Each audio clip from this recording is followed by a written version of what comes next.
What's up, NFL fans? I'm Emery Hunt, the czar of the playbook, and don't forget to check out and purchase your copy of our latest football game plan book, Stiff Arming Football Myths. We have these available in both PDF and paperback form.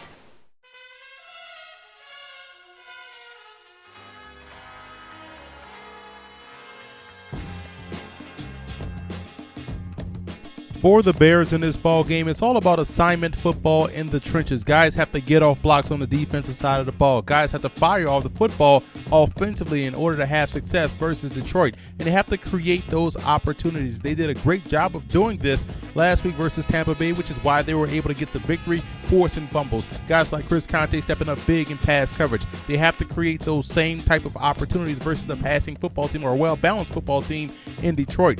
And Jay Cutler has to play the role of the game manager this week. He can't try to win this ball game himself. There's many different playmakers on that football team, and also you have to trust your defense to make a play when you need them to, so you can be careful with the football versus Detroit. Put the ball in the belly of Matt Forte, and that way you can have some success and just making the plays when the team asks you to. Don't go out there and try to be a hero. Just be the quarterback of the Chicago Bears. And for the Lions in this ball game, I believe they have to play faster on offense. I think last week versus New England, I saw a football team that wasn't playing as fast versus the Patriots, and that kind of got them in a bind early on in that matchup. Now versus Chicago, I think they should go up tempo, maybe no huddle at certain times of the game, and also try to speed up the pace, try to keep that Bears defense off balance. And the Lions have to win the special teams battle. They have to find ways to not only flip field position in the punting department, but also have to make their own field goals and find ways to make the Bears drive the length of the field in order to have success. And the linebackers in coverage, I believe, can play a huge role in the outcome of this ball game. If they can win at the second level versus Chicago, it goes a long way in helping Detroit win the ball game. This week versus the Detroit Lions, the Chicago Bears have to be able to get off the field on third down. I'm going to show you how they can run a simple 2 deep, 5 underneath coverage with a line twist up front to try to get pressure on Matthew Stafford and disrupt the timing of that passing game. It's a simple cover 2 stunt up front. It's basic concept. We're going to have 5 guys in underneath coverage. So your corners playing hard cover 2, they're responsible for the outs, trying to funnel everything inside. They have out responsibility. We're going to drop the backer into the curl zone, backer into the hook zone. And he's going to play hook to curl, the outside backer on the weak side, 2 deep zone with your safeties. Now what we're doing up front is going to be simple. We're going to try to crash down and force this tackle to make a decision. We're going to have him crash down here. We're going to bring this defensive tackle all the way over into the weak side A gap, and we're going to replace him with this tackle here who's coming strong side B gap, and he has your contained pressure. So it's just a defensive tackle twist up front, going across the face of the center and the guard, bringing the backside defensive tackle in the strong side B gap.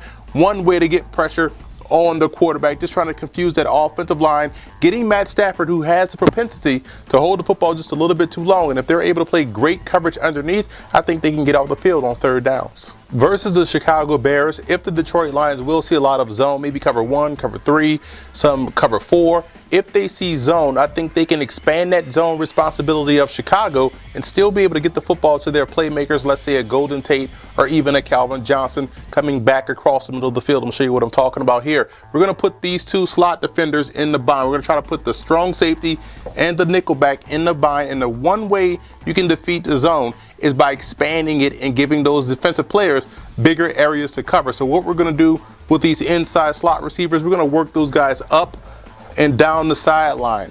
Why? Because we're trying to expand the zone, trying to force those corners to try to pick up on these outside running routes.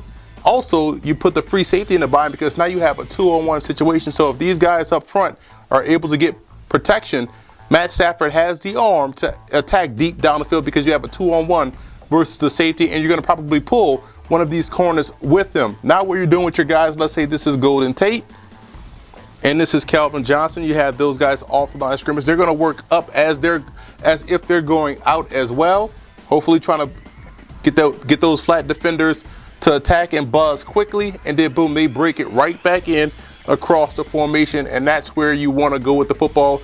Here's your passing window on both sides, and we know Matthew Stafford, whether it's coming off play action or just a straight 3-step drop or 5-step drop, he can fire that football in there accurately to where those guys can catch it on the run and make a big play in the passing game. So that's one way this week the Detroit Lions can attack the zone coverage of the Chicago Bears.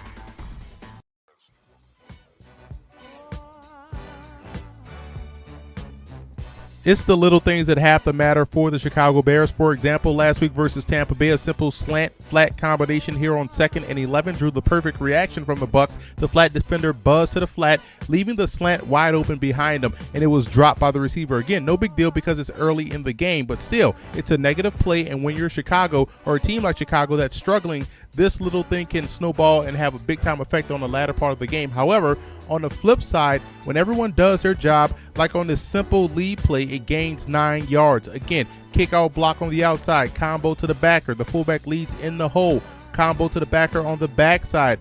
Beautiful execution right here, and these are the type of little things that the Bears must do versus Detroit. String together 2 to 3 series of these, and they'd be hard to beat.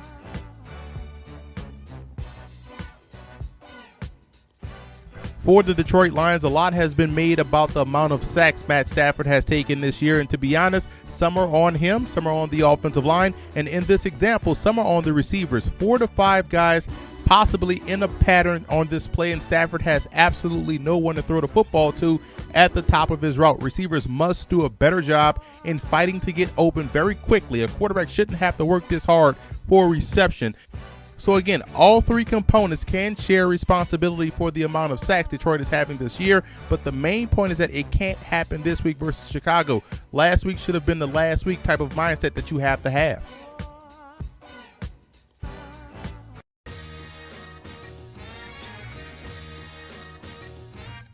The biggest X factor in this ball game for the Bears, in my opinion, will be the nose tackle Stephen Pyatt. You look at Detroit's ground game; they run a lot of power, so they're going to pull those backside guards and try to lead up in the hole. And if Pyatt is able to get that interior penetration and bottle that thing up in the backfield, it goes a long way in helping those linebackers have free reign to the football. And for Detroit, I look at the safety play. Guys like James Ahedebo and Glover Quinn having to play a huge role, staying over top of those big wide receivers of Chicago, also finding ways to cover the tight end Martellus Bennett. So I think the safety play, more so than cornerback play, will be huge for the Lions this week if they want to come away victorious.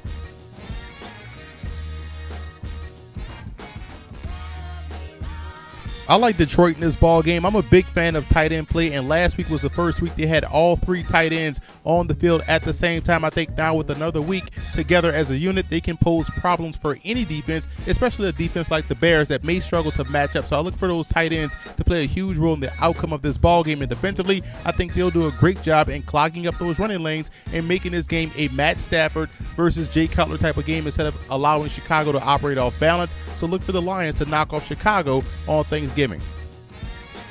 What's up, fantasy football fans? I'm Emery Hunt, the czar of the playbook. For all of your starts, sits, fantasy football notes, news, and tidbits, tune into our podcast, Football Game Plan Starting Lineup, every Wednesday at 8 p.m. Eastern Time on our Football Game Plan Radio Network, which is located at blogtalkradio.com/footballgameplan. And I also want to give a huge shout out to Lion fan forums and Bear fan forums for always showing Football Game Plan support.